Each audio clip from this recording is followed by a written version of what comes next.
पापा हाँ पापा भूख लग गेलै नहीं भेला हेते तब ने खेबी भूख लग गेल बाली इतना चटनी है भात तो हमरा जे है जैसे है ना करबा चटनी भात नहीं निक लगत रहे छे चटनी भात केना के छै दाल के लिए या भात छै तरुआ दे दे तो आप कथि क्या दू ए उतरवा छिया तो कथि छी त हम कहले चटनिया डा बनाई छे मैं तो गेलो कत कहां छोड़ छाड़ी का नाम के हम तरवा बना रही छे अरे बना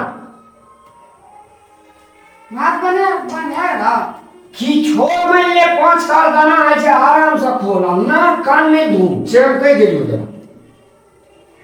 तो छुच्छे चटनी भात खा ले छुच्छे चटनी भात केना के भेले दाल देले केवल मतलब परवा तेल ले छियो चटनी क्या दो दाल कथि क्या दो हां ना हम कहते कि भाई चटनी भात मात्र करे चटनी भात करे छी यह लक्षण द्वारा खराब है खाए काला लोग का संतोष करके हमारी मेरे से खाना चाहिए हर हरा खटखट कर रही थी राम लूंगी के फ्राई थी हम मुझे एक बात कहा था राजा मंत्री टका पैसा वाला आदमी कोई आदमी सब दिन एक रंग खाना नहीं खाई जे चूर ले से हवाई लिए आदमी के खाना चाहिए आ तू हे ही ने खबो बाबा हे ने खबो बाबा ई ने खबो बाबा तो कथी खेती तू तो हम चटनी भात बनाए थे तो हमरा नहीं मिलल चटनी भात आ जकरा मैंने नूनो भात नहीं जुए जैसे की करते थे कहीं से हां तो नहीं जुए थे चटनी भात फलना भात चिलना भात जकरा अन आगाड़ी मने के तकरा पूछा भी अन कौन चीज छी जकरा रहले घर में के तकरा पूछा भी घर कौन चीज छी जकरा मैं नहीं छे तकरा पूछा भी मैं कौन चीज छी जकरा बाप नहीं के तकरा पूछा भी बाप कौन चीज छी आ तोरा दाल भात तरकारी घी पापा अचार भेटै छो आ तब कही हे नहीं खेबे उ नहीं खेबे और मम्मी रहे थे तो बहुते चीज बनाए थे तू चीज खाई चटनी भात अरे जो मम्मी के ले जो दोरी खाने के ले मम्मी का मम्मी वाली छोटी की तो मम्मी की झगड़ा के अब झगड़ा कर हम देखे जाबो हम मुंह देखे जाबो पर तो मम्मी में नहीं थे तू मम्मी झगड़ा कर ले छी केंज गोल छमिकारी छु पिया छु उजर छु लाल छु मम्मी वो हने जे तो मम्मी के समझा दे जो हमरे के समझा दे की अब दिया तो हम रे काम हम रे सिखबै छी और मम्मी रहे तो कतली बना दे ना तो मम्मी फिर गल दे ना एक खाली भात चटनी भात खाई कर तो दाल में मम्मी करते नहीं फिर बना दे तो तरवा भात डाल अपन तुम ना कोबी आलू नहीं देने लियो टमाटर नहीं देने लियो बैगन के चटनी नहीं खा देने लियो मम्मी रहे तो मम्मी बोला ना मम्मी को बोला तू बोला ना हम नहीं तो बाबा खुद मत कर मम्मी का तो पापा फोन कर बताइए वो पापा फोन करी हम करिए फोन कर कर ले कनी रात की रात तो चले थे मम्मी तो तेरा खाना बनाए पर तू पापा तोरा हम ये क्या बात कहे छु बाबा जी हम वही गेबे लोटा कमंडल लेके हम जंगल चल जेबे तपस्या कर लेबे लेकिन हम तोरा मम्मी का आप फोन नहीं क्या सकू से तो बुझ ले पापा अत्ते को झगड़ा है थे तो करती है तो झगड़ा फोन करे थे नहीं कर ले की आ गए अरे नहीं कभी भी झगड़ा करते हैं सब दिन घर परिवार में झगड़े होते लड़ाई होते घर में लक्ष्मी है तो कहियो है तो कहियो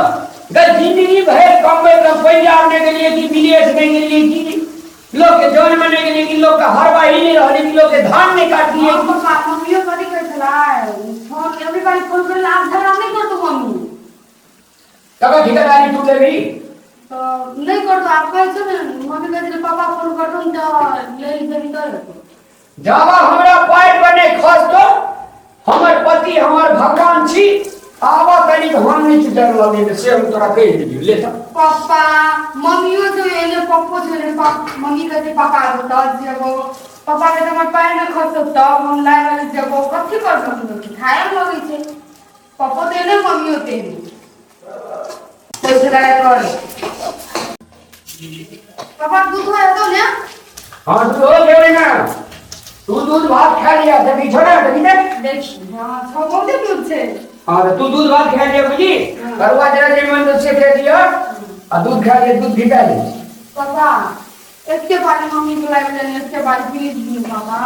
यहाँ के पास मम्मी के तो झगड़ा तो यूं नहीं हम तोरा के बात कह दे नंगा बाबाजी भेज दे फकीर बन जेबे दाढ़ी वाला बाबाजी भेज दे लेकिन हम तोरा मम्मी के ये भी दाबी आगाड़ी में हम खुशा मत करे लेने जेबो तोरा आने चले रा हमें आने चले मामा का जो जो पापा सुन ना कहछो तो एहे के पारी मम्मी के माने आले में दोसर पारी मम्मी झगड़ा नहीं करतो दोसर पारी से झगड़ा दोसर पे झगड़ा नहीं करतो से लोग के देखना तू दोसर के झगड़ा नहीं करतो कॉल के मम्मी अब आज नहीं करतो झगड़ा पापा एहे के पारी माइन हो ने वो से छै ना हम हूं ये भी दाबी बने आने छी पापा एहे के पारी प्लीज रे पापा लाइव मम्मी के नाम नहीं निकलई छे मम्मी मिला नहीं निकल गई छोटा तोरा तने दुख किछो के हो देना छ किछो के दुख हो देना छ नहीं तो फिर मम्मी रे चले तो ती बाबा को अपने से खाना बनाई से तोरा निक लगई छ हां निक लगई छ हम तोरा जन्मे न छ पोसना छ पालना छ कमे तो खिए तो लो तू अपने से खाना बनाई से हमरा नहीं निक लगई छ पापा तू बोला ले मम्मी के ये बड़ी दादी तो हर मम्मी छोकी हम ही छी पापा देखी ओकरा में हम जिए छे कि ओकरा में हम मर गए से तू देखी ये बड़ी दादी मम्मी को तेरा काम नहीं चले लाइव मम्मी पापा प्लीज या अखनी की कान लगाओ गए आई खा लो और माथा लगा ले पछवा को अब फेर कदी हमार नाम राम से तू बात बुझी अते दिन से हमरा ऐसे पापा तो कते दिन से तू मम्मी को मना के लावे छे एके दिन में आए कते दिन में आरो 4 दिन तू नहीं जाई छी मम्मी ले किया नहीं जाए से कहियो कुछ नहीं मम्मी का किया नहीं जाए से पापा एहेड बारी लागे ना आप झगड़ा कर तो नहीं छियो कहियो दिया पापा प्लीज ने लाव ना मम्मी के तोरा बड़ी अथी तकलीफ हो जे जो है ले हम नहीं जे चल जाबे हम ले हम ये भी जाबे नहीं हम एक नहीं आनो दो नहीं आनो तीन नहीं आनो देख हम नहीं आनो तो हम दादी के जाके कब हां से जो कही है से कहीगा दादी कहत तू तो जेबे कर जैसे मम्मी को कहे पापा को नहीं लावे कहियो ना लावे जैसे बाबा आदि बन चुप रह हमरा बेटी तामस नहीं ला से कह देली हमरा से दिन आए चलो पाली कथि में सुने जाय छै लावे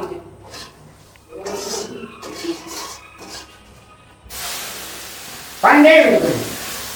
रहा आवे छिया पापा लाइव ले मम्मी के लाइव के तो नहीं लावी तो हम जाते दादी को दादी कहो पापा को पठा मम्मी को लावे ले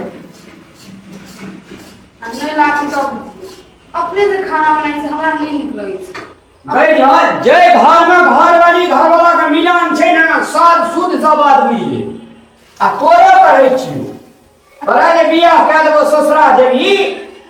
घर वाली या घर वाले में कहियो झगड़ा नहीं कहियो जे घर में घर वाली या घर वाला में झगड़ा छै ओई घर में कहियो भावस करे जे जिंदगी में ऐसा फाजी हम तोरा नहीं समझाव सकबो रे पापा हेड पर मम्मी को माफ कर दे कहियो झगड़ा करू मम्मी कह चला कहियो झगड़ा करू तो सुन ना बात के सुन जाए जे कोई हमर काहे खुद जा मम्मी के लाइन ले कोई हमर बातें में सुने चाहे छे कथि करबे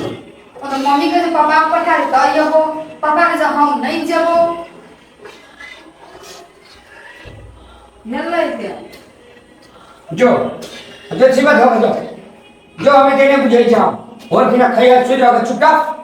बोल के पीछे बता जाएगा मम्मी कहे पापा को तो ये हुआ पापा कहे हम नहीं जेबो मम्मी या पापा वाली अही द्वारे कहे छे दोनों प्राणी में दर्शक भगवान झगड़ा नहीं करबाक चाहिए क्योंकि झगड़ा दोनों प्राणी के झगड़ा धिया पुता पर असर पड़े छे तई विनम्र अनुरोध करे चाहो जे अपने सब घरवाली या घरवाला में झगड़ा करे छे जे एकांत में झगड़ा करू धिया पुता के आगे झगड़ा नहीं करू नहीं धिया पुता का छाप पड़े छे धिया पुता के नेगेटिव सोच है धन्यवाद।